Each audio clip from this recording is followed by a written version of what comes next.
네, 오늘은 상고시대서부터 고려시대까지 두 번째 작품인 창기파랑가입니다.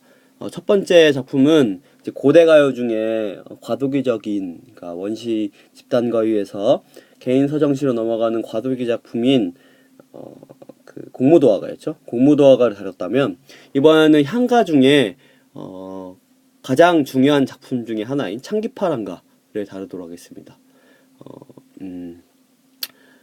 선생님이 이 거꾸로 수업을 특히 작품 위주로 시도하게 된 데에는 이 작품이 결정적이었어요. 무슨 얘기냐? 선생님이 작년에 여러분들 1년 선배들을 수업을 했을 때 가장 수업할 때 힘들었던 작품이 이 창기파랑가였습니다. 가장 이해하기 힘들고요.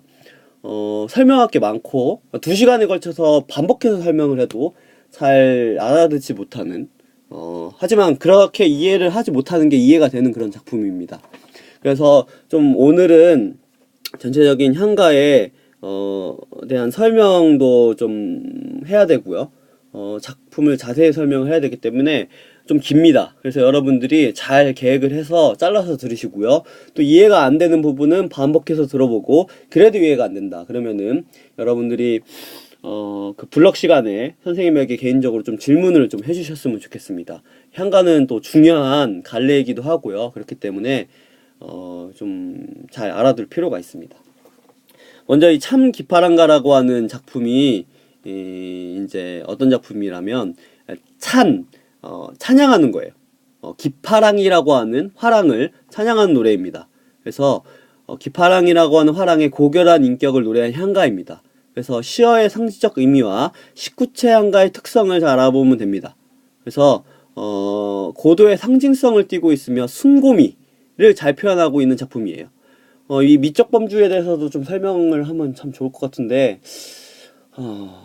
일단 이게 얼마나 녹음이 되는지 보고 미적 범주는 마지막에 좀 설명을 하도록 하겠습니다. 그리고 이 창기파랑가는 여러분들이 1학년 때 배웠던 제망매가 더불어 작품성이 뛰어난 향가로 꼭 손꼽힙니다. 그러니까 여러분들은 가장 작품성이 뛰어난 제망매가와 창기파랑가를 두 개를 다 배운 거예요. 그래서 제망매가는 여러분들이 1학년 때 배웠으니까 그거를 잘 복습을 하시면 되겠습니다. 이 작품을 통해서 여러분들이 향가의 문학적 특질과 더불어서 당대인의 정서와 세계관까지 살펴볼 수 있기 때문에 굉장히 중요한 작품이라고 할 수 있습니다. 자, 그러면 작품을 좀 읽어볼 건데요. 먼저 향가라는 것은 일단 어떤 갈래냐면 향가는 일단 향찰로 쓰여진 작품을 모두 향가라고 합니다. 근데 이 향가라는 범주는 굉장히 조금 다양한 범주를 가지고 있어요. 그래서 일단 종류를 세 가지로 나눌 수 있는데 사구체 향가와 그 다음에 팔구체 향가와 이 19채 향가로 나눌 수 있습니다. 그 중에 여러분들이 좀 유심히 봐야 될 것은 사구체 향가와 19채 향가예요. 그래서 요거의 차이점에 대해서는 일단 작품을 다룬 다음에 그 다음에 한꺼번에 다루도록 하겠습니다. 팔구체 향가는 요 뒤에 문제에 나와 있는 그 모죽질 향가를 설명하면서 설명할 건데 좀 과도기적인 작품이라고 좀 볼 수 있어요. 그래서 같은 향찰로 쓰여진 향가지만 사구체 향가와 특히 19채 향가는 성격이 다르기 때문에 이거 좀 정리를 해드리도록 하겠습니다. 그러면 일단 19채 향가인데 함자로 쓰여졌지만 우리말 노래예요.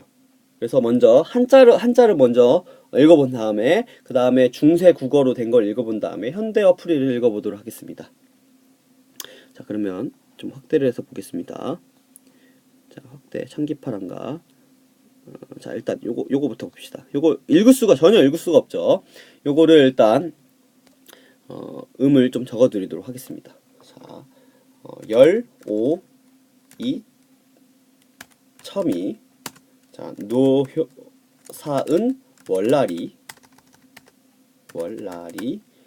자, 백운, 축, 간부, 거은, 안지하.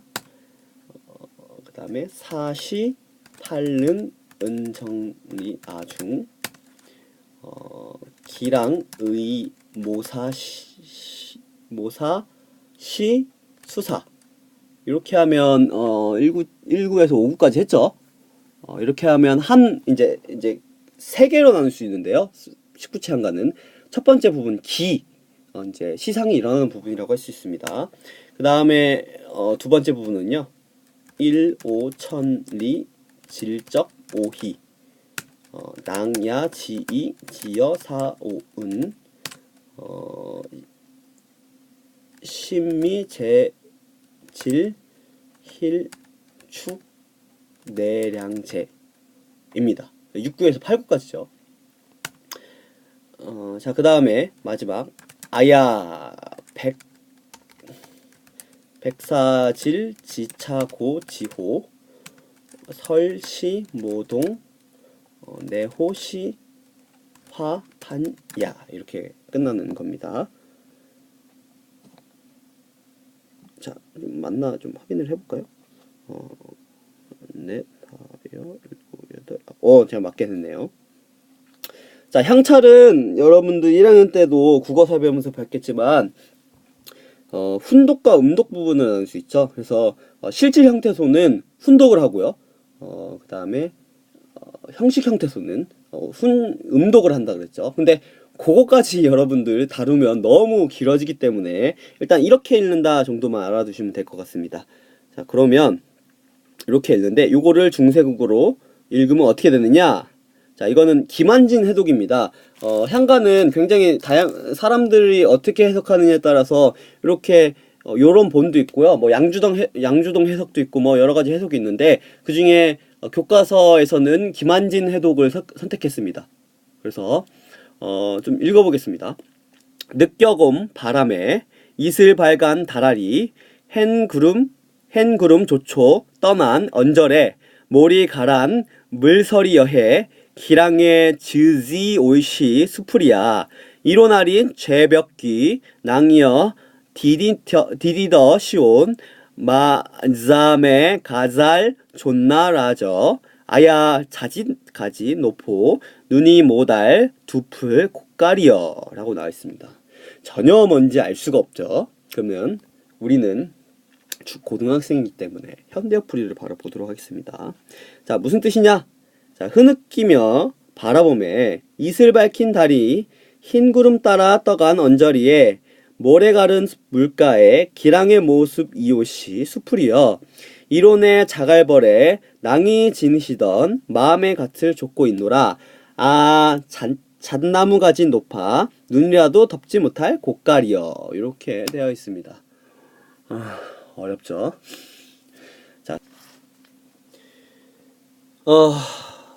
여러분들의 조금 이해를 돕기 위해서 여기에는 방금 얘기했지만 아까도 얘기했지만 김한진 해독만 나와 있는데 양주동이라고 하는 유명한 또 향가를 연구하는 학자가 있습니다. 그분의 해석을 같이 여기다가 현대어풀이를 쓰면은 여러분들이 좀 이해하기 좀 쉬울 것 같아요. 그래서 좀 여기다가 써드리도록 하겠습니다. 이 양주동 해석은 19체를 2개씩 묶어서 이렇게 해석을 하고 있습니다. 그래서 5줄을 써놓을 건데 잘 이렇게 한 줄에 2구가 있다고 이제 생각하고 보세요. 자, 어떻게 해석하냐면 빨간색으로 나오네. 열침에 침에 나타난 달이 해석이 완전 다르죠. 흰 구름조차 떠감이 아니냐. 새파란 내에 기랑의 모습이 있어라. 이로부터 넷가 조약에서 낭이 지니시던 마음의 끝을 좇고자 잣가지 높아 설이 못 누울 화판이여. 이렇게 해석을 하는 본이 있습니다. 여러분들이 혼란을 겪을지 아니면 조금 더 도움을 얻을지는 모르겠습니다만 좀 더 늘려볼까요? 최대한 늘렸는데 조금 이렇게 해서 이렇게 한 다음에 이렇게 하면 자, 이렇게 하면은 조금 여러분들이 이해를 더 잘할지 못할지 헷갈릴지 모르겠는데 헷갈리시면 양주동 해석본은 지금 여기 새로 써놓은 거는 그냥 무시하세요. 요거를 써놓은 이유는 선생님이 좀 더 여러분들이 이해를 할까 싶어서 이렇게 해놓은 건데 모르겠습니다. 자, 그러니까 전체적인 내용은 뭐냐? 기파랑의 모습을 보여주는 달이 흰 구름과 함께 어디론가 떠나서 자기는 물에 비친 그 모습이나마 찾아 사모하는 대상으로 삼고자 하려고 하는 거예요. 그래서 냇가의 조약돌에서 기파랑이 지니던 마음의 끝이라도 따르고자 한다고 하는 내용입니다. 이렇게 처음 이게 네 줄은 그런 뜻이고요. 다섯째 줄에서 그래서 잔까지 높아 서리 못 누울 화판, 그러니까 꽃을 이렇게 찍는 뭐 그런 거를 얘기를 하는 건데 또 이제 김한진이었나요? 네, 김한진 해석으로 보면 또 그렇게는 해석은 안 되죠. 어쨌든 기파랑의 뭔가 모습을 담고 싶다라고 하는 내용을 적고 있는 거예요. 근데 이게 워낙 상징적인 시어들로 쓰여 있고요. 그래서 이제 상징이라는 것이 원관념을 숨겨놓은 채 이제 보조관념으로만 표현을 하고 있는 건데, 이 원관념도 이제 해석하기 나름이고, 여기에 있는 이제 향차를 어떻게 훈독을 어떻게 하느냐, 음독을 어떻게 하느냐에 따라서 완전히 단어가 달라집니다. 여기선 수프리어라고 아예 나와 있는데, 또 여기에는 조약에서라고 또 이제 나와 있어요. 조약돌. 그러니까 요게 또 이렇게 해석이 달라집니다. 어쨌든 전체적인 내용은 거라는 거고, 이해를 위해서 요거를 이제 써놓은 거고요. 여러분들은 그냥 요 김한진 해석으로만 여러분들 이제 시어들 상징들을 이해를 하면 됩니다. 요거 좀 이제 설명을 할게요. 자, 흐느끼며 바라보는데,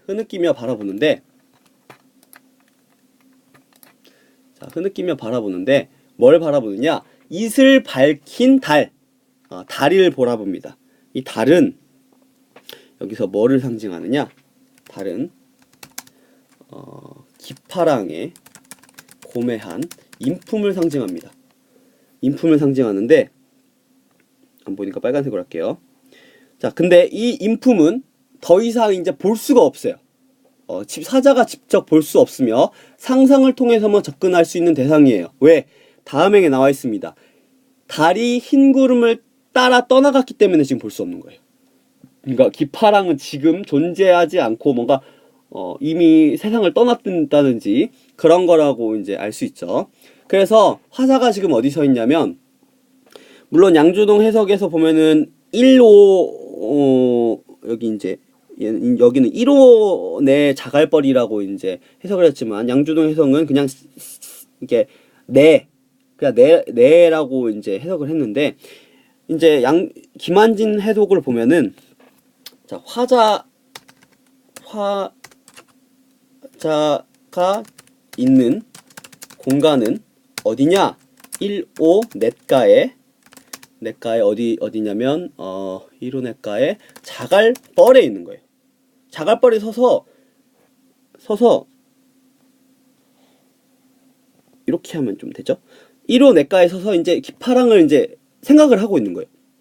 그래서 저기 있는 수풀의 모습이 마치 기파랑의 모습이다 라고 이제 김한진 해석을 하고 있고, 양주동은 거기 냇가에 있는 조약돌, 이렇게 조약돌이라는 게 이렇게 둥글둥글하게 생겼죠. 그 둥글둥글한 모습을 보면서 저 기파랑의 인품, 기파랑의 모습인데 라고 이제 하면서 그걸 담고 싶다, 기파랑을 보고 싶다 라고 하는 이제 얘기를 하고 있는 겁니다.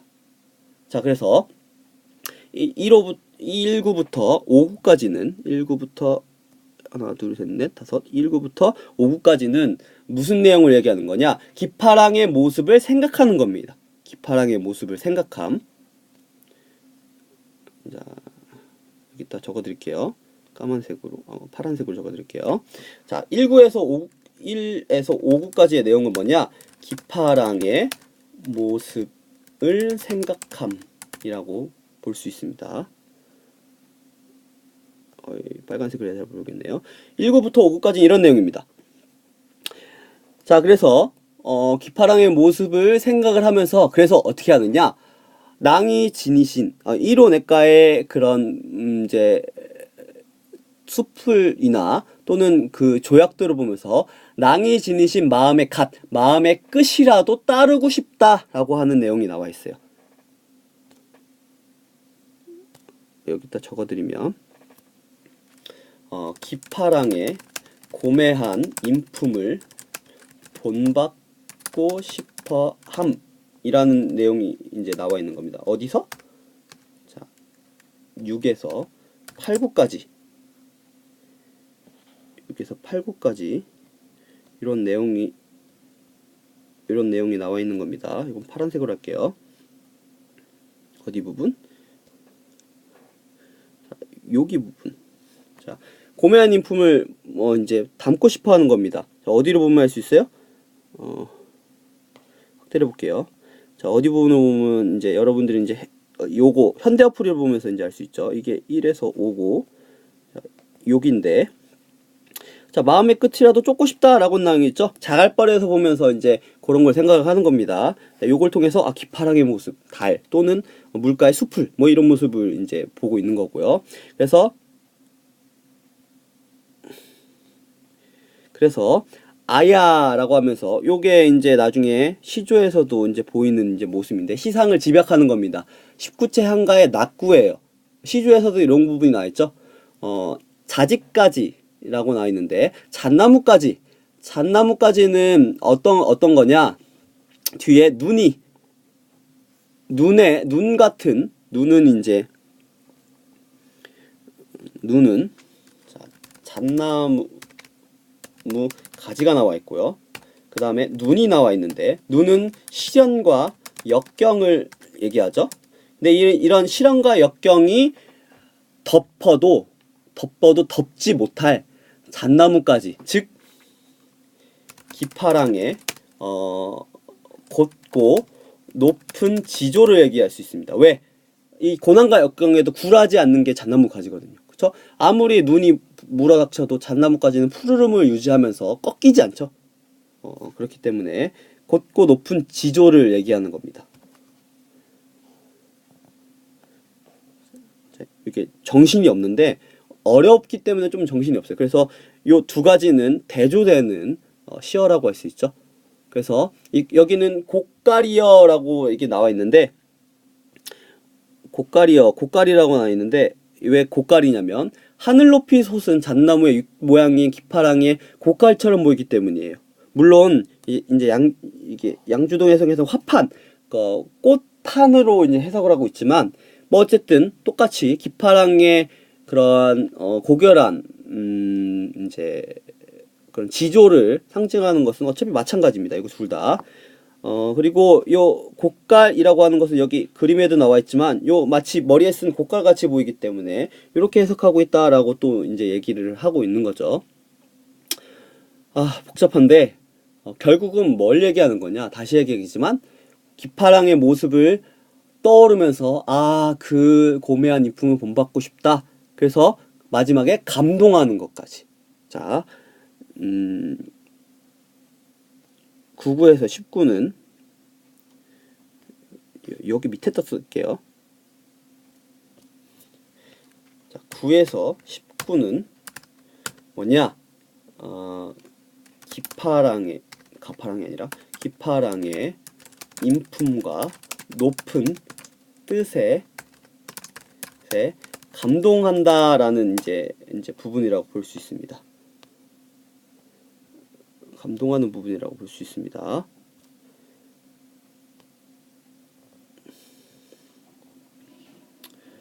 굉장히 복잡한데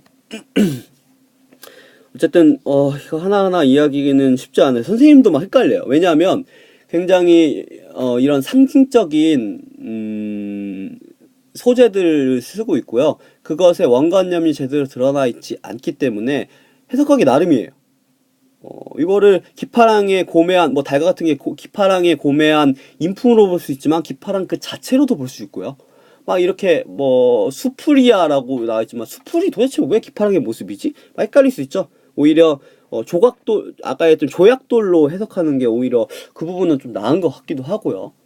그렇기 때문에 이 상징적인 시어를 파악하는 게 어려워서 굉장히 어렵습니다. 네. 그럼 다음 페이지에서 일단 전체적인 조금 이제 특징과 주제 같은 걸 좀 파악을 해볼게요. 자, 샹기파랑가의 이제 갈래는 19채 한가입니다. 그래서 성격은 이 예찬적이고요. 그 다음에 기파랑은 지금 없는 사람인 것 같죠? 추모적이고요. 그 다음에 서정적 개인의 서정을 이제 드러내 보이고 있습니다. 제재는 기파랑의 인품이고요. 주제는 기파랑의 고매한 인품에 대한 예찬과 추모입니다. 그래서 특징은 화자의 독백으로 시상이 전개되는 모습을 볼 수 있습니다. 그리고 향가 작품 중에 시적 구조, 그 다음에 시어의 상징성 면에서 돋보이는 작품입니다. 아까도 얘기했지만 가장 19채 한가 중에 잘 쓰여진 19채 한가가 이 창기파랑가 제망매가인데요. 제망매가는 이제 죽음에 대한, 삶과 죽음에 대한 그 내용적인 부분이 굉장히 뛰어난 작품이죠. 그래서 많이 다루는 작품입니다. 근데 창기파랑가는 좀 많이 어렵죠. 자, 그러면 일단 창기파랑가는 이렇게 정리를 하고요. 이제 향가 19채 한가와 4구채 한가를 이제 정리를 좀 해보도록 하겠습니다. 일단 창기파랑가를 듣는 부분은 여기서 이제 조금 정리를 해보도록 하겠습니다. 여기서 한번 끊고 듣는 것도 좋은 것 같습니다. 네, 이미 창기파랑가에서 20분 넘게 설명을 했는데요. 그래서 한번 여러분들이 끊고 좀 쉬었다가 여기서부터 다시 들으시면 좋을 것 같습니다. 자, 4구채 한가와 19채 한가를 조금 정리를 해주자면 똑같이 향찰로 쓰여진 작품이지만 4구채 한가는 어떤 특징을 갖고 있느냐? 4구채 한가는 민요적 특징을 갖고 있습니다. 그래서 4구채 한가의 대표적인 작품은 여러분들이 배운 서동요와 같은 작품이 있고요. 그 다음에 그 외에 여러분들이 잘 모를 만한 작품이지만 풍요, 헌화가, 그 다음에 산화, 공덕가 이런 작품들이 있습니다. 그에 비해 29채 한가는 전형적인 개인적 서정 시가예요. 그래서 4구채 한가, 19채 한가는 똑같이 향찰을 쓰여진 한가라고 하지만 전혀 성격이 다릅니다. 성격이 다른데 19채 한가는 몇 개가 있느냐? 19수가 있습니다. 19수. 굉장히 많죠? 그래서 뭐가 있냐면 다 싫기는 좀 그렇고 삼국유사 19수가 있는데 삼국유사에 실려있는 작품들과 그 다음에 균여전이라고 하는 이제 책이 있어요. 거기에 보현 10원가라고 하는 작품이 있는데 이게 총 10원가죠. 서사라고 하는 한 작품이 있고 그 밑에 10원가니까 10개가 들어있어서 11수가 있습니다. 그래서 삼국유사에 실려있는 8수와 그 다음에 보현 10원가에 11수까지 합해서 19수예요. 그러니까 대부분 향가라고 하면 여러분은 19채를 생각을 하면 되겠습니다. 그 다음에 8구채는 약간 도기적 작품이라고 할까요? 뭐라고 표현할지 모르겠는데 중간에 속해 있는 작품이에요. 4구채 한가가 2배로 불어난, 그렇지만 약간 19채처럼 약간 개인의 서정을 얘기하는데 뭔가 좀 부족한 이런 작품이에요. 딱 2작품밖에 없는데 조금 있어 배울 모죽지랑가와 그 다음에 처용가 이렇게 2개가 있습니다. 그래서 그런데 4구채 그러면 8구채를 보면 4구채에서 19채로 발전하는 모습으로 파악하기 쉬운데, 근데 희한하게 4구채와 19채 향가는 서로 공존하는 관계라는 것이 또 흥미로워요. 그러니까 지어진 연대를 보면 공존하는 모습을 볼 수가 있습니다. 그리고 이 향가라는 작품은 신라 때만 쓰여진 게 아니라 마지막 고려시대 고려 예종이 조이장가라고 하는 작품까지 지어서 꽤 오래 지속되어 있는 작품이기도 합니다. 그래서 향가의 작품들은 향찰로 쓰여졌다는 점만 공통적이고 내용상으로는 전혀 단일하지 않은 성격을 가지고 있다라고 이제 얘기를 좀 해볼 수가 있습니다. 이렇게 하면 되고요. 한번 19체 한가를 좀 더 보고 싶으면 제목매가를 한 번 더 복습을 해보는 것도 좋은 것 같습니다. 자, 그러면 문제에 나와 있는 모죽지랑가를 한번 좀 보도록 하겠습니다.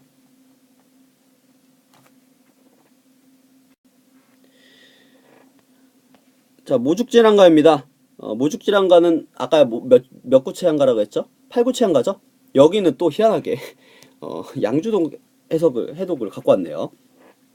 자, 드고라는 사람이 이제 지은 건데요. 드고는 신라 때 사람인데 화랑 죽지랑이라고 하는 사람의 무리 중에 한 명이었습니다. 모죽지랑가죠, 제목이. 이것도 창기파랑가와 되게 성격이 비슷해요. 무슨 의미냐? 죽지랑을 추모하는 노래예요. 죽지랑을 추모하는 노래예요. 근데 차이는 뭐냐?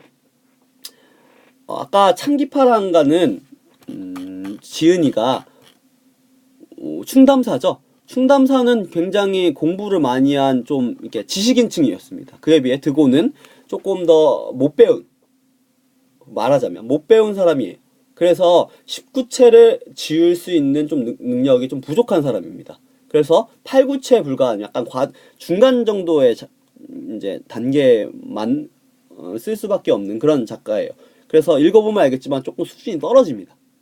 자, 볼까요? 그러면 자, 옆에 있는 거 한번 쭉 써주도록 하겠습니다. 거은춘, 게레미, 모동, 거질사, 곡옥, 시우우음, 시이우음, 그 다음에 아동, 음내, 질호지, 사오은, 모사년, 수취, 음타, 지행제, 목연회, 어시, 742의, 봉오지, 자코하시, 랑야, 모리시, 심미행호시도시, 봉차질, 항, 중숙시야, 음유질하시. 꽤 길죠? 이렇게 읽어볼 수 있습니다. 일단 궁금해할 것 같으니까 이렇게 하도록 하겠습니다. 이렇게 할 수 있습니다. 자, 뭐냐? 감봉 그림에 모든 것자 우리 시름 아람 나토샤온 질지 살줌 디니저 눈 돌칠 사이에 맛보옴디 지조리 낭이여 그릴 마자메 여울길 다봇 마졸해 잘밤이시리. 읽기 너무 힘들어요. 현대어플이 보면 지나간 봄을 그리워하니 모든 것이 울게 하는 시름 아름다움 나타내신 모습이 주름살 지는구나. 눈돌리 사이라도 만나보기 이루리 낭이여 그리는 마음에 가는 길 다복숙 마을에 잘밤이 있으리 라는 뜻입니다. 구분을 하면 어떻게 구분을 해볼 수 있냐면 아까 이제 창기파랑가는 세 부분으로 나눌 수 있었죠. 근데 요거는 이제 네 부분으로 나눕니다. 이렇게 마치 사구체 향가를 서동요 같이 네 구로 되어 있는 거를 그냥 두 배로 뻥튀기 한 것 같은 이제 느낌이 듭니다. 그래서 자, 어떻게 해석을 해볼 수 있냐면 자, 간봄, 지나간 봄. 그러니까 봄은 언제냐? 사람에게 봄이 있어서 되게 좋은 시절이죠. 그래서 죽지랑과 함께한 세월이에요. 죽지랑이 살아있던 때입니다.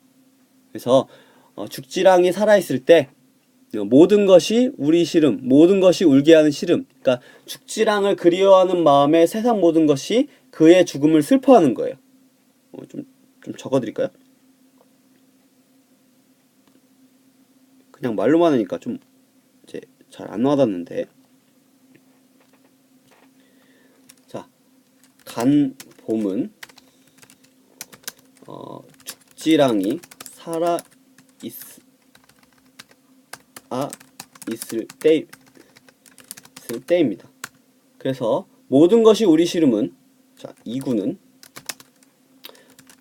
죽지랑을 그리워하는 마음에 세상 모든 것이 그의 죽음을 슬퍼함입니다. 이런 뜻이에요.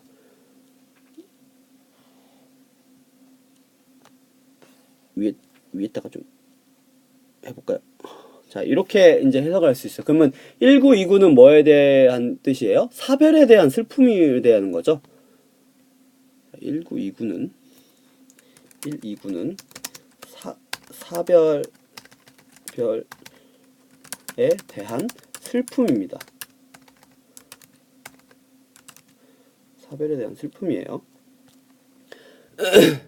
그래서 아름나토샤온 지지살좀 니디션은 뭐냐? 아름다운 나타내신 모습이 주름 쌓여지는구나.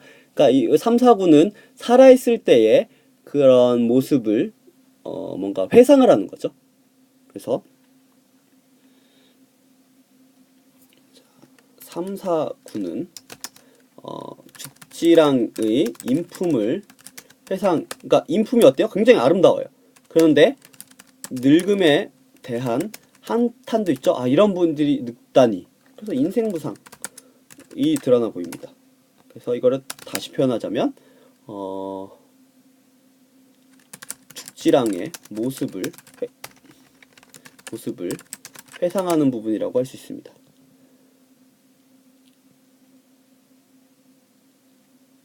네, 이렇게 할 수 있습니다. 그리고 5, 6구는 그래서 눈 돌릴 사이라도 만나보기 이루리. 자, 요거는 밑에다 적겠습니다. 자, 요거는 5, 6구는 무슨 내용이에요? 재회에 대한 뭔가 기대, 뭐 소망 같은 걸 드러내 보는 부분이라고 할 수 있죠. 재회에 대한 소망이 드러나 있어요. 자, 그래서 낭이여 그리는 마음에 가는 길. 자, 낭은 누구예요? 죽지랑입니다. 그래서 다복숙, 그러니까 다복숙은 이제 쑥이 무성하게 자란 마을인데 요거를 두 가지 정도로 이제 해석을 해볼 수가 있어요. 그래서 다복숙 마을에 잘밤 있으리. 자, 이 세상에서는 헤어졌으나 죽어서 다시 만날 것을 기대하는 거라고 이제 해석을 해볼 수 있어요. 왜냐하면 다복숙을 두 가지로 이제 해석을 해볼 수가 있는데 다복숙을 이제 두 가지로 이제 볼 수가 있는데요. 무덤으로 보면 이걸 이제 이제 수풀이 무성하니까 무덤으로 보면 7구에 그리운 마음이 죽어서야 비로소 그칠 것이다 라고 해석을 해볼 수도 있고요. 그 다음에 뭔가 어려움과 근심으로 보면, 그러니까 수풀이 무성한 걸 이렇게 보면 현실이 어렵더라도 사모하는 마음이 그치지 않을 것임이라고 이제 볼 수도 있습니다. 이렇게도 볼 수 있어요. 네, 그래서 뭐 어쨌든 이렇게 해석하든 저렇게 해석하든 이제 마지막 구는 마지막 구 이게 다복숙 마을의 잘밤이 쓰리는 뭐라고 또 해석을 할 수 있냐면 이 세상에서는 헤어졌으나 죽어서 다시 만날 것을 이제 기대한다는 내용이에요. 마지막 행은 이렇게 해석할 수 있습니다. 그래서 자, 7, 8, 9는 재회의 확신을 나타내는 거야. 내가 죽어서라도 우리 낭을 만나겠습니다. 뭐 이렇게 확신입니다. 이거 잘못 썼네. 확신입니다. 자, 이렇게 이제 보고 있는 겁니다. 도대체 이거 약간 좀 연인한테 쓰는 것처럼 이렇게 나와 있죠. 왜 그러냐면